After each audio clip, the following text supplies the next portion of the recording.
ಗಂಟೆಯಿಂದ ನಾನು ಸರಿಸುಮಾರು 8 ಕ್ಯಾಬ್ಗಳನ್ನ, 2 ಆಟೋ, 6 ಕ್ಯಾಬ್ಗಳನ್ನ ಕ್ಯಾನ್ಸಲ್ ಮಾಡಿ. ಕೇರಳ ಮುಸಲ್ಮಾನರು, ಇಲ್ಲ ಅಂತ ಅಂದ್ರೆ ಅಸ್ಸಾಮು, ಒರಿಸ್ಸಾ, ವೆಸ್ಟ್ ಬೆಂಗಾಲ್ನ ಮುಸಲ್ಮಾನ್ ಡ್ಯೂಟಿ ತಗೋ. ನನಗನ್ಸುತ್ತೆ ಏನೋ ನಡೀತಾ ಇದೆ. ನನಗೆ ಬಹಳ ದೊಡ್ಡ ಆರೋಪ ಇದೆ ಓಲಾ ಊಬರ್ ಮೇಲೆ. ನೀವು ಬುಕ್ಕಿಂಗ್ ನ ಮ್ಯಾನ್ಯುವಲ್ ಆಪರೇಟ್ ಮಾಡ್ತಾ ಇದ್ದೀರಾ. ಹಾಯ್ ಎಲ್ಲ ನಮಸ್ತೆ ಸ್ನೇಹಿತರೆ, welcome back to the channel C vlogs. ಎಲ್ಲರೂ ಹೇಗಿದ್ದೀರಾ? ಐ ಥಿಂಕ್ ಎಲ್ಲರೂ ಚೆನ್ನಾಗಿದ್ದೀರಾ ಅಂದ್ಕೊಳ್ತೀನಿ. ಒಂದು ವಿಡಿಯೋನ ಮಾಡ್ತಿರುವಂತ ಉದ್ದೇಶ ಬಂದ್ಬಿಟ್ಟು ನಮ್ಮ ಎಲ್ಲಾ ಒಬ್ಬ ಕ್ಯಾಬ್ ಡ್ರೈವರ್ಸ್ ಕೂಡ ಈ ಒಂದು ವಿಡಿಯೋ ನೋಡ್ಬೇಕು. ಬರೀ ಕ್ಯಾಬ್ ಡ್ರೈವರ್ಸ್ ಅಂತಲ್ಲ, ಕ್ಯಾಬ್ ಪ್ಲಸ್ ಆಟೋ ಡ್ರೈವರ್ಸ್ ಎಲ್ಲರೂ ಕೂಡ ಈ ಒಂದು ವಿಡಿಯೋ ನೋಡ್ಬಿಟ್ಟು ಸಪೋರ್ಟ್ ಮಾಡಬೇಕು. ಯಾವ ತರ ಸಪೋರ್ಟ್ ಅಂತ ಹೇಳಿದ್ರೆ, ಆದಷ್ಟು ಈ ಒಂದು ವಿಡಿಯೋನ ನಿಮ್ಮ ಸ್ನೇಹಿತರಿಗೆ, ನಿಮ್ಮ ಡ್ರೈವರ್ ಸ್ನೇಹಿತರುಗಳಿಗೆ, ಕರ್ನಾಟಕದಲ್ಲಿರುವಂತ ಎಲ್ಲಾ ಪ್ರತಿಯೊಬ್ಬ ಡ್ರೈವರ್ಗಳಿಗೂ ತಲುಪೋ ಹಂಗೆ ಮಾಡ್ಬೇಕು ಗೈಸ್. ಏನಕ್ಕೆ ಅಂತ ಹೇಳಿದ್ರೆ, ಈ ಒಬ್ಬ ವ್ಯಕ್ತಿನ ನೀವು ಸುಮಾರು ಯೂಟ್ಯೂಬ್ಗಳಲ್ಲೇ ಆಗಿರ್ಬೋದು, ಇನ್ಸ್ಟಾಗ್ರಾಮ್ ಅಲ್ಲಿ ಆಗಿರ್ಬೋದು, ಈ ವ್ಯಕ್ತಿನ ನೋಡಿರ್ತೀರಾ. ಸುಮಾರು ಜನಕ್ಕೆ ಪರಿಚಯ ಇರುತ್ತೆ. ಯಾರು ಅಂತ ಹೇಳಿದ್ರೆ ಪುನೀತ್ ಕೆರೆಹಳ್ಳಿ ಅಂತ ಹೇಳಿ. ಈ ವ್ಯಕ್ತಿಯ ಬಗ್ಗೆ ನೀವು ಯಾವ ಒಂದು ವಿಷಯದಲ್ಲಿ ಜಾಸ್ತಿ ನೋಡಿರ್ತೀರಾ ಅಂತ ಹೇಳಿದ್ರೆ, ಈ ನಮ್ಮ ಗೋ ಸಂರಕ್ಷಣೆ ಮಾಡುವಂತ ಕೆಲಸದಲ್ಲಿ ಇವರು ಜಾಸ್ತಿ ಕಾಣಿಸ್ಕೊಳ್ತಾರೆ. ನಮ್ಮ ಗೋವುಗಳ ಹತ್ಯೆಯನ್ನು ತಡೆಯೋದಕ್ಕಾಗಿರ್ಬೋದು, ಎಲ್ಲೆಲ್ಲಿ ನಡೀತಿದೆ, ಎಲ್ಲೆಲ್ಲಿ ಇಲ್ಲಿಗಲ್ ಆಗಿ ಮಾಡ್ತಿದ್ದಾರೆ, ಸೊ ಅದ್ರ ವಿರುದ್ಧವಾಗಿ ಹೋರಾಡುವಂಥದ್ದು. ಓಕೆನಾ? ಸೊ ಈ ಥರದೆಲ್ಲ ಮಾಡ್ತಾ ಇರ್ತಾರೆ.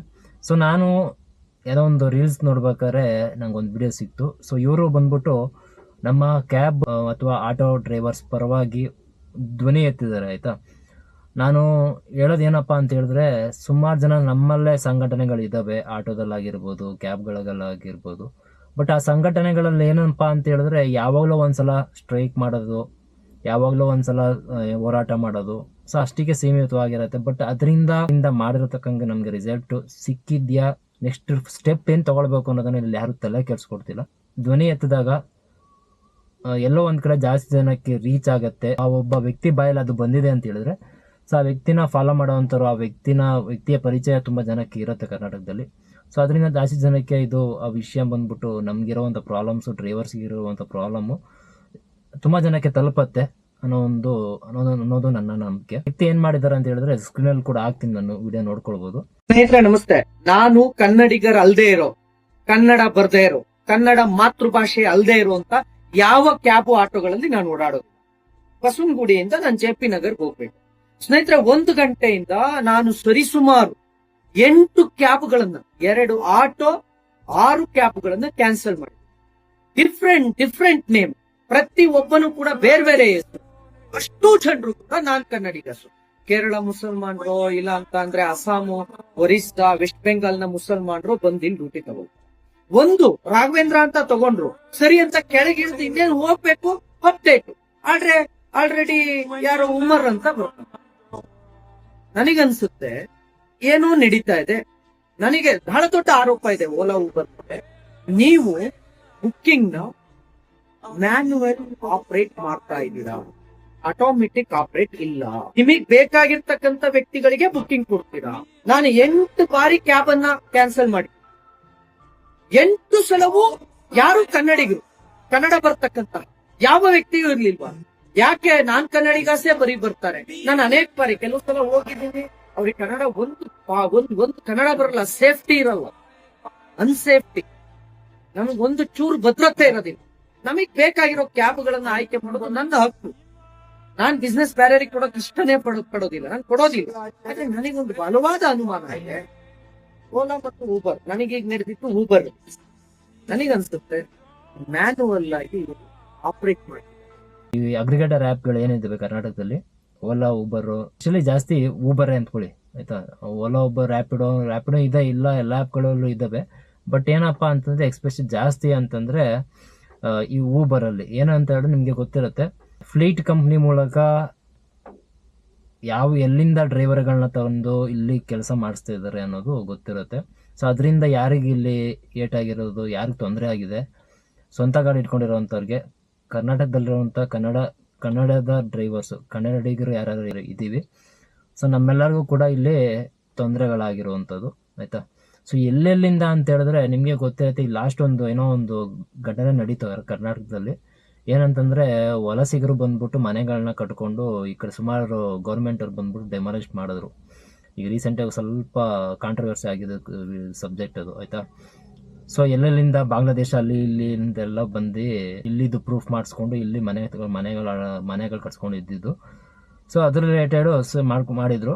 ಅದೇ ರೀತಿ ಇವಾಗ ನಮ್ಮ ಕ್ಯಾಬ್ ಫೀಲ್ಡಲ್ಲೂ ಕೂಡ ಆಗಿದೆ.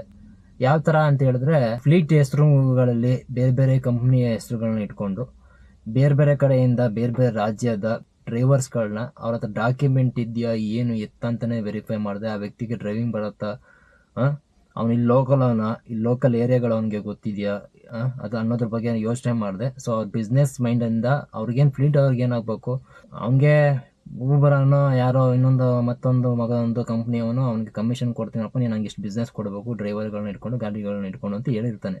ಇವನು ಏನು ಮಾಡ್ತಾನೆ ಫ್ಲೀಟ್ ಅವನು ಅಂತಂದ್ರೆ, ಇವನು ಬಿಸ್ನೆಸ್ ಮಾಡೋದನ್ನೇ ನೋಡ್ತಾನೆ. ಇಲ್ಲಿ ಅವನಿಗೆ ಬೇರೆ ಡ್ರೈವರ್ಸ್ಗಳಿಗೆ ತೊಂದರೆ ಆಗತ್ತಾ ಅಥವಾ ಪ್ಯಾಸೆಂಜರ್ಗಳಿಗೆ ತೊಂದರೆ ಆಗತ್ತಾ ಅನ್ನೋದನ್ನ ನೋಡಲ್ಲ ಇವನು, ಆಯ್ತಾ. ಸೊ ಅಷ್ಟೇ ಮಾತ್ರ ಮಾಡುವಂಥದ್ದು. ಸೊ ಇಲ್ಲಿ ಏನಾಗ್ತಿದೆ ಅಂತ ಹೇಳಿದ್ರೆ, ಜನಕ್ಕೆ ಗೊತ್ತಿರುತ್ತೆ ಏನು ವ್ಯಾಗ್ನರ್ ಗಾಡಿಗಳೆಲ್ಲ ಬೆಂಗಳೂರಿನಲ್ಲಿ ಕಾಣ್ತಿದ್ದಾವೆ, ವ್ಯಾಗ್ನರ್ ಕ್ಯಾಬ್ಗಳು. ಸೊ ಎಲ್ಲ ಆಲ್ಮೋಸ್ಟ್ ನೀವು ಯಾರೇ ಇದನ್ನ ಎಲ್ಲೋ ಬೋರ್ಡ್ ಕ್ಯಾಬ್ ಡ್ರೈವರ್ಸ್ ಅಂತಲ್ಲ, ನಾರ್ಮಲ್ ಜನ ಯಾರೇ ಕನ್ನಡಿಗರು ನೋಡ್ತಾ ಇದ್ರು ನನ್ನ ಒಂದು ವಿಡಿಯೋನ, ಸೊ ನೀವು ಊಬರ್ ಆ್ಯಪಲ್ಲಿ ಬುಕ್ ಮಾಡಿರಿ. ಸೊ ವ್ಯಾಗ್ನರ್ ಗಾಡಿಗಳು ನಿಮ್ಗೆ ಯಾವ್ದಾದ್ರು ಅಸೈನ್ ಆದರೆ ಆಯ್ತಾ, ಬುಕ್ಕಿಂಗ್ ಆಗಿದ್ರೆ, ಸೊ ಆ ಗಾಡಿಯಲ್ಲಿ ಬರುವಂಥ ಡ್ರೈವರ್ಸ್ದು ನೇಮ್ ಏನು ಬರುತ್ತೆ ಅದನ್ನು ನೋಡ್ರಿ ಆ್ಯಪಲ್ಲಿ, ಆಯ್ತಾ. ಅವರೆಲ್ಲರೂ ಕೂಡ ಆಲ್ಮೋಸ್ಟ್ ಕೇರಳದವರೇ ಜಾಸ್ತಿ, ಕೇರಳ ಬಿಟ್ಟು ಬೇರೆ ಕಡೆಯಿಂದನೂ ಇರೋವಂಥ ಡ್ರೈವರ್ಸ್ಗಳೇ ಬರೋವಂಥದ್ದು. ಸೊ ಈ ಥರ ಬೇರೆ ರಾಜ್ಯದವ್ರನ್ನ ಕರೆದು ಇಲ್ಲಿ ಕೆಲಸ ಕೊಡುವಂಥದ್ದು ಏನಿದೆ, ಸುಮಾರು ಜನ ಕಮೆಂಟ್ ಮಾಡ್ಬೋದು, ನೀವೆಲ್ಲ ಕರೆಕ್ಟಾಗಿ ಅವ್ರು ಕೊಡೋ ಬುಕ್ಕಿಂಗ್ನೆಲ್ಲ ಸ್ಮಾಲ್ ಬುಕ್ಕಿಂಗ್ ಯಾರು ಅವನೇ ಯಾಕೆ ಬೇರೆ ರಾಜ್ಯದಿಂದ ಡ್ರೈವರ್ಸ್ನ ಕರೆದು ಇಲ್ಲಿ ಡ್ಯೂಟಿಗೆ ಮಾಡಿಸ್ತಾನೆ ಅಂತ. ನಾವು ಏನಪ್ಪ ಹೇಳ್ತೀವಿ ಅಂತಂದರೆ, ಇಲ್ಲಿ ಗಾಡಿ ಇನ್ವೆಸ್ಟ್ಮೆಂಟ್ ಮಾಡಿರೋದು ನಾವು, ಓನರ್ಸ್ ನಾವು, ಆಯಿತಾ. ಸೊ ಅವ್ನು ಕರೆಕ್ಟಾಗಿ ಆ ರೇಟ್ನ ಇಲ್ಲಿ ಕೊಟ್ಟರೆ ನಮಗೇನೆ, ಯಾಕೆ ಕರ್ನಾಟಕದಲ್ಲಿರುವಂಥ ಕನ್ನಡದ ಡ್ರೈವರ್ಸ್ಗಳು ಯಾಕೆ ಇಲ್ಲಿ ಕರೆಕ್ಟಾಗಿ ಕೆಲಸ ಮಾಡಲ್ಲ, ಕರೆಕ್ಟಾಗಿ ರೇಟ್ ಕೊಟ್ಟರೆ. ಇವ್ನು ರೇಟ್ ಕೊಡ್ದಿರೋದ್ರಿಂದ ನಾವುಗಳು ಇಲ್ಲಿ ಕಿತಾಪತಿಗಳು ನಾವುಗಳು ಮಾಡ್ತಿರೋದು, ಸ್ಮಾಲ್ ಬುಕಿಂಗ್ ತೊಗೊಳಲ್ಲ, ಅದು ತೊಗೊಳಲ್ಲ, ಅದು ಮಾಡಲ್ಲ ನಾವು ಅದಕ್ಕೆ ಹೇಳ್ತಿರೋದು. ಇವ್ನು ರೇಟ್ ಕರೆಕ್ಟಾಗಿ ಕೊಟ್ಬಿಟ್ಟು ನಾವು ಮಾಡಿಲ್ಲ ಅಂತಂದ್ರೆ ನಾಳೆ ಸಹ ಅವ್ನು ಬ್ಲೇಮ್ ಮಾಡಲಿ, ನಾವು ರೇಟ್ ಕರೆಕ್ಟಾಗಿ ಕೊಟ್ಟಿದ್ದೀವಪ್ಪ, ನೀವು ಕೇಳಿ ಆ ರೇಟ್ ನಾವು ಕೊಡ್ತಾ ಇದ್ದೀವಿ, ಅದು ನೀವು ಈ ಥರ ಮಾಡ್ತಿದ್ದೀರಲ್ಲ, ಅದಕ್ಕೋಸ್ಕರ ನಾವು ಬೇರೆ ಕಡೆಯಿಂದ ಡ್ರೈವರ್ಸ್ನ ಕರ್ಕೊಂಬಂದು ಇಲ್ಲಿ ಮಾಡಿಸ್ತೀವಿ ಅಂತ ಹೇಳ್ಬೋದು. ಸೊ ತಪ್ಪಿಲ್ಲ ಯಾರ್ದು, ಫಸ್ಟ್ ಅವ್ನ ಕಡೆ ಫಾಲ್ಟ್ ಇಟ್ಕೊಂಡು ನಮ್ಮನ್ನ ಬ್ಲೇಮ್ ಮಾಡ್ತಾನೆ ಅಂತ ಇದನ್ನ ಉದ್ದೇಶಪೂರ್ವಕವಾಗಿ ಮಾಡ್ತಿದ್ದಾನೆ. ಆ ಜೊತೆಗೆ ಅವನೇ ಊಬರಿಂದನೇ ಏನೇನೋ ಒಂದು ಆಪ್ಷನ್ಗಳನ್ನ ಬಿಟ್ಬಿಟ್ಟು, ಸುಮಾರು ಗೈಸ್ ನಿಮಗೆ ನೋಡಿ ಊಬರಲ್ಲಿ ಸ್ಟಾರ್ಟಿಂಗಲ್ಲಿ ಯಾವ ಥರ ಬರ್ತಿತ್ತು ಅಂದರೆ, ಸಡನ್ ಗಾಡಿಗಳಿಗೆ, ಪ್ರೀಮಿಯರ್ ಗಾಡಿಗಳಿಗೆಲ್ಲ ಸ್ವಂತ ಗಾಡಿ ಇಟ್ಕೊಂಡಿರೋರಿಗೆ 1000, 1100, 1200, 1300 ರೂಪಾಯಿ ಡ್ಯೂಟಿಗಳು ಬರ್ತಿತ್ತು. ಇವಾಗ ಅಪೂರ್ವ ಬರೋದು ಏನಕ್ಕಂತಂದರೆ, ಅವನದೇ ಊಬರ್ ಬ್ಲ್ಯಾಕ್ ಅಂತ ಗಾಡಿಗಳನ್ನ ಇಟ್ಕೊಂಡಿದ್ದಾನೆ, ಅದಕ್ಕೆಲ್ಲ ಆ ಥರ ಅಮೌಂಟ್ ಜಾಸ್ತಿ ಇರೋಂಥ ಡ್ಯೂಟಿಗಳನ್ನೆಲ್ಲ ಅದಕ್ಕೆ ಅವನು ಕನ್ವರ್ಟ್ ಮಾಡ್ತಾವನೆ. ಆ ಥರ ಗಾಡಿಗಳಿಗೆ ಅವನು ಊಬರ್ ಬ್ಲ್ಯಾಕು ಮತ್ತು ಊಬರ್ ಕಂಫರ್ಟ್ ಅಂತ ಹಾಕಿದಾನಲ್ಲ, ಸೊ ಈ ಥರದಕ್ಕೆ ಡ್ಯೂಟಿಗಳನ್ನ ಕೊಡ್ತಿರೋದು. ಇಲ್ಲಿ ಡ್ರೈವರ್ಗಳನ್ನ ಯಾರೂ ಕೇಳ್ತಿಲ್ಲ ಆಯ್ತಾ. ನಿಮಗೆ ಗೊತ್ತಿರುತ್ತೆ CNG ರೇಟು ಎಷ್ಟು ಮಟ್ಟಿಗೆ ಜಾಸ್ತಿ ಆಗಿದೆ ಅಂತ ಅನ್ನೋದು ಗೊತ್ತಿರುತ್ತೆ. ಈ ಪ್ರತಿಯೊಬ್ಬರು ಕೂಡ ಪ್ರತಿಯೊಂದು ಕೆಲಸದಲ್ಲೂ ಕೂಡ ಪ್ರತಿಯೊಂದು ಬಿಸ್ನೆಸ್ಸಲ್ಲೂ ಕೂಡ ಅವರವರ ರೇಟ್ ಜಾಸ್ತಿ ಆಗಿದೆ ಅಂದ್ಬಿಟ್ಟು, ಪದಾರ್ಥಗಳ ರೇಟ್ ಐಟಮ್ಗಳ ರೇಟ್ ಜಾಸ್ತಿ ಆಗಿದೆ ಅಂದ್ಬಿಟ್ಟು ಅವರ ಒಂದು ಏನು ಸಪ್ಲೈ ಮಾಡ್ತಾರೆ ಅದನ್ನು, ಸೊ ಅದನ್ನ ರೇಟ್ ಕೂಡ ಜಾಸ್ತಿ ಮಾಡ್ತಿದ್ದಾರೆ. ಹೋಟೆಲ್ ಫೀಲ್ಡ್ ಆಗಿರ್ಬೋದು, any field. So but cab ಮತ್ತು ಆಟೋದವ್ರಿಗೆ ಇಲ್ಲಿ ಯಾರೂ ಕೇಳೋರಿಲ್ಲ, ಹೇಳೋರಿಲ್ಲ. ಸುಮಾರು ವರ್ಷಗಳಿಂದನೇ ಆಲ್ಮೋಸ್ಟ್ ಇಲ್ಲಿ ನಿಂಗೆ ಕಷ್ಟ ಏನಪ್ಪ, ನಿಂಗೆ ಯಾಕಪ್ಪ ಇಷ್ಟು ಕಡಿಮೆ ಕೊಡ್ತಾರೆ, ನಿಂಗೆ ಕಷ್ಟ ಏನು, ಸುಖ ಏನು ಅಂತ ಕೇಳೋರು ಯಾರೂ ಇಲ್ಲ. ಖುಷಿಯಾಗತ್ತೆ. ಪುನೀತ್ ಕೆರೆಹಳ್ಳಿ ಅವ್ರಿಗೆ ನಾನು ಈ ಒಂದು ವಿಡಿಯೋನ ಟ್ಯಾಗ್ ಮಾಡ್ತೀನಿ, ಆದಷ್ಟು ಅವ್ರಿಗೂ ತಲುಪೋ ತನಕ ಈ ಒಂದು ವಿಡಿಯೋನ ಶೇರ್ ಮಾಡಿರಿ. ನನ್ನ ಕಡೆಯಿಂದ ತುಂಬಾ ಧನ್ಯವಾದಗಳು ಹೇಳೋಕ್ಕೆ ಇಷ್ಟಪಡ್ತೀನಿ. ಏನಕ್ಕಂತಂದರೆ, ನಿಮ್ಮ ಬಾಯಲ್ಲಿ ನಿಜ ಬಂದಿದೆ ಅಂತಂದಮೇಲೆ ಇದೇ ರೀತಿ ನಿಮ್ಮ ಥರ ಯಾರ್ಯಾರು ಮನ್ಸು ಮಾಡಿದ್ದಾರೆ, ಇದೇ ರೀತಿ ಕರ್ನಾಟಕದಲ್ಲಿ ಕ್ಯಾಬ್ ಬುಕ್ ಮಾಡುವಂಥ ಕನ್ನಡಿಗರು ಯಾರು ಇದ್ದಾರೆ, ಸೊ ಎಲ್ಲರೂ ಕೂಡ ಇದೇ ಥರ ಕನ್ನಡಿಗರು ಡ್ಯೂಟಿಗಳೇ ಬೇಕು ಅಂದ್ಬಿಟ್ಟು ಕನ್ನಡದವ್ರ ಡ್ರೈವರ್ಗಳು ಯಾರಾದರೂ ಅಸೈನ್ ಆಗೋ ತನಕ ನೀವು ಇಲ್ಲಿ ಎಲ್ಲ ಯೂಸ್ ಮಾಡುವಂಥ ಪ್ಯಾಸೆಂಜರ್ಗಳಾಗಿರ್ಬೋದು, ನೀವು ಸಪೋರ್ಟ್ ಮಾಡಿದ್ರೆ ಇದು ಇನ್ನೂ ನಮಗೂ ಕೂಡ ನ್ಯಾಯ ಸಿಗತ್ತೆ. ಚಾನಲ್ಗಳಿದ್ದಾವೆ ವೇಸ್ಟು, ಬೇಡ್ದೆ ಅದು ಯಾವನೋ ಒಬ್ಬ ಪ್ಯಾಸೆಂಜರ್ ಇನ್ಸ್ಟಾಗ್ರಾಮಲ್ಲ ಟ್ವಿಟರಲ್ಲ ಯಾವನೋ ಪ್ಯಾಸೆಂಜರ್ ತೆಗೆದ್ಬಿಟ್ಟು ಡ್ರೈವರ್ ಬಗ್ಗೆ ಒಂದಿಷ್ಟು ಏನೋ ಹಾಕ್ಬಿಟ್ರೆ ಸಾಕು, ಅದನ್ನೇ ಎತ್ಕೊಂಡ್ಬಿಟ್ಟು ಇನ್ನು ಮಕ್ಕಳು ನ್ಯೂಸ್ ಅವರು ತಾಡ್ಸ್ಬಿಡ್ತಾರೆ. ಬಟ್ ಇಲ್ಲಿ ನಾವು ಚಿಕ್ಕ ಡ್ರೈವರ್ ಮಾಡೋದು ಎಲ್ಲೋ ಒಂದು ಚಿಕ್ಕ ತಪ್ಪು ಅವ್ರ ಕಣ್ಣು ಕಾಣುತ್ತೆ, ಬಟ್ ಡ್ರೈವರ್ ಮಾಡಿ 100 ಒಳ್ಳೆ ಕೆಲಸಗಳು ಅವ್ರ ಕಣ್ಣು ಕಾಣಲ್ಲ. ಇಲ್ಲಿ ನಿಜವಾಗ್ಲೂ ಯಾರು ಸಪೋರ್ಟ್ ಮಾಡಲ್ಲ. ದಯವಿಟ್ಟು ಅರ್ಥ ಮಾಡ್ಕೋಬೇಕು.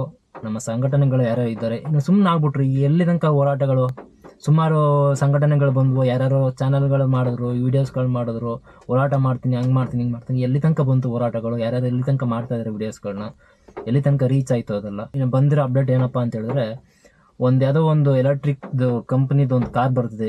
ಇದು ನಿಮ್ಗೆ ಮುಂಚೆ ಒಂದು ಇತ್ತು ಗೊತ್ತಿರುತ್ತೆ, ಬ್ಲೂ ಸ್ಮಾರ್ಟ್ ಅಂತೇಳಿ ಒಂದು ಕಂಪ್ನಿ ಇತ್ತು.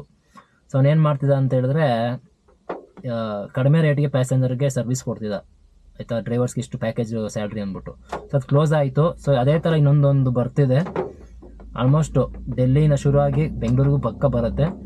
ಬಂದರೆ ಈ ಡ್ಯೂಟಿಗಳು ಎಷ್ಟು ಗೈಸ್ ಗೊತ್ತಾ, ಅವ್ನು ಹೇಳಿರೋ ಪ್ರಕಾರ ಪರ್ ಕಿಲೋಮೀಟ್ರ್ 8 ರೂಪಾಯಿಗೆ ಸರ್ವಿಸ್ ಕೊಡ್ತಾರಂತೆ ಪ್ಯಾಸೆಂಜರ್ಗೆ.